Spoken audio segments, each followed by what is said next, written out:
And the flood-ravaged area along the Guadalupe River is home to a number of summer camps. Camp CAMP serves people with medical and developmental disabilities and was damaged by the floodwaters. Now they're getting ready to reopen after a massive cleanup effort from the community. Brandon Briery is the chief operating officer for that camp, and he joins me now for more on that. Hi, Brandon. I know it's a busy time, so thanks for coming on. Walk me through this, because you didn't have any campers on site during the flood, thankfully, but you did have to temporarily shut down. So how did the floods impact your camp, and how are things there now?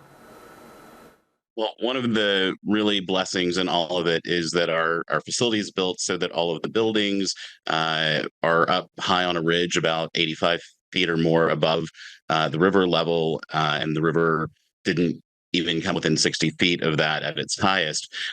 So our buildings and where people live, where they eat, where they get health care, is all safe and intact. But our riverfront area was just devastated by the floodwaters and the debris. And with our campers who have disabilities and medical conditions, canoeing is one of their favorite activities down on that riverfront. And we really had come to the conclusion we weren't going to be able to do canoeing again this summer until hundreds of community volunteers showed up a couple of days ago and are just doing a massive cleanup area project in that area. And it's amazing. And we are reopening on Sunday, welcoming roughly 100 campers here. And these kids don't get to do the things they get to do at camp anywhere else. We'll have campers this next week who use ventilators to help them breathe, and we'll get those kids on horseback. We'll get them in the swimming pool. We probably still won't have them in canoes this week on the river because there's just still too much going on down there. But we're getting closer each day with being able to restore river activities as well. And we believe wholeheartedly that these campers deserve every opportunity to live that summer camp experience. And the overwhelming response from campers, families, volunteers, staff has been camp needs to go on. The 117 campers who should be here right now, but we had to close for this week for the cleanup efforts.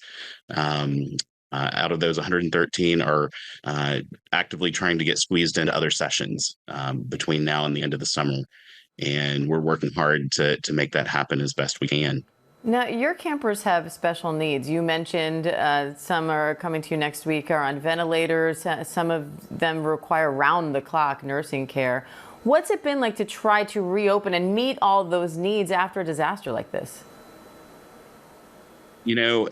We have a incredible community behind us, and we have the physicians, the nurses, the respiratory therapist, the one-on-one counselor volunteers who give their time and love to be there, directly supporting the needs of those campers. And again, the overwhelming response has been camp has to go on. Everybody needs this, and we've had power back for almost a week. At Saturday, after the flooding on Friday, it came back on, and things are cleaned up and ready here on main camp, and then we again probably won't be doing river activities this next week, but before the end of the summer, we really may be back down there. Our hearts go out to those in our community who had such greater losses. And we know that has been devastating, and the campers, their families, and the other camp directors who lost their lives in this disaster, who were friends and colleagues of mine here in the camping community.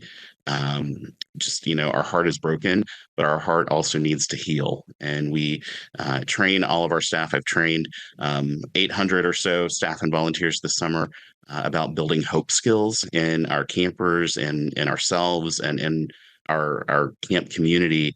And hope is the belief that tomorrow, the future, can be better than today. And we have to focus on that and help our campers heal and help our community heal. And we're well on the way. is living that mission. Sounds like your camp's living that mission in more ways than one. Brandon, Briery, we appreciate you coming on today and appreciate the work you're doing. Glad to hear you guys are reopening this weekend. Good luck to you. Thank you so much. Thank you.